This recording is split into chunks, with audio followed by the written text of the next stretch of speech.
Fort de cette conviction, arc-bouté dans la difficulté ascététique, Maharaji développe alors une théorie de l'initiation personnelle et originale. Celle-ci prend appui sur deux notions fondatrices. Initier, c'est former en la personne les perspectives d'après lesquelles s'ordonnera sa joie du lendemain.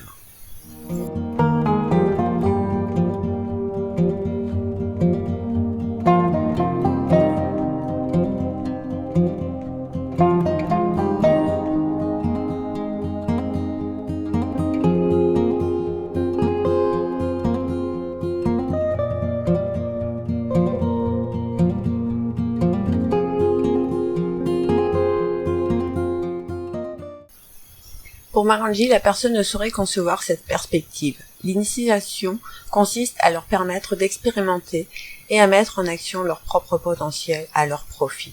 La réflexion initiatrice porte avant tout sur la capacité de cette collectivité à produire la personne et à respecter la personne. Il s'agit en définitive de donner à la personne, dirait-on aujourd'hui, l'expérience fondatrice d'une véritable participation à la construction de la beauté du monde.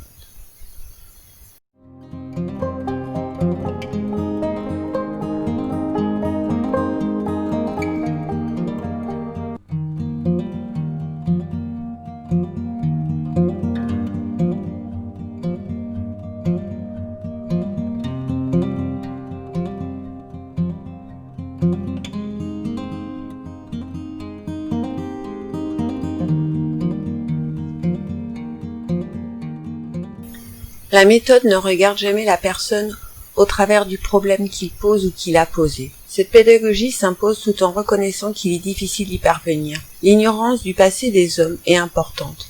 La méthode d'initiation doit avant tout prendre pour fondement l'ignorance complète du passé et à plus forte raison uniquement cette démarche personnelle et volontaire de la personne.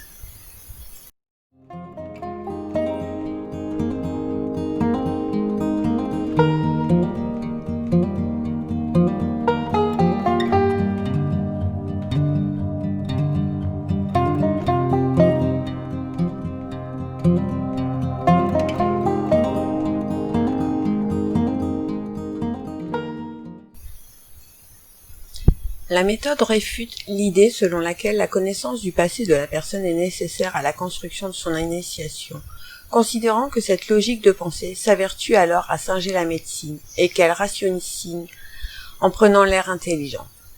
La méthode Maharaji à propos de l'humain en regard qui le porte à discerner puis à valoriser le potentiel existant en chacun d'eux. Sa question est qu'y a-t-il en lui qui puisse être développé pour que ce développement puisse s'accomplir. Dès lors, point de discours moral qui s'attache aux qualités, aux défauts, aux tares congénitales ou non, mais une attention passionnée et lucide à la personnalité de chacun, à ses spécificités et à la façon dont elle participe ou entrave le développement de l'humain au service de son épanouissement.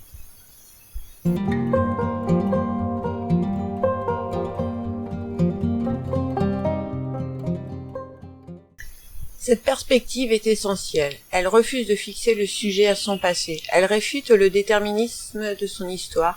Elle donne pour tâche à l'initiation de permettre à chacun de se réaliser en tant que sujet et propre projet personnel.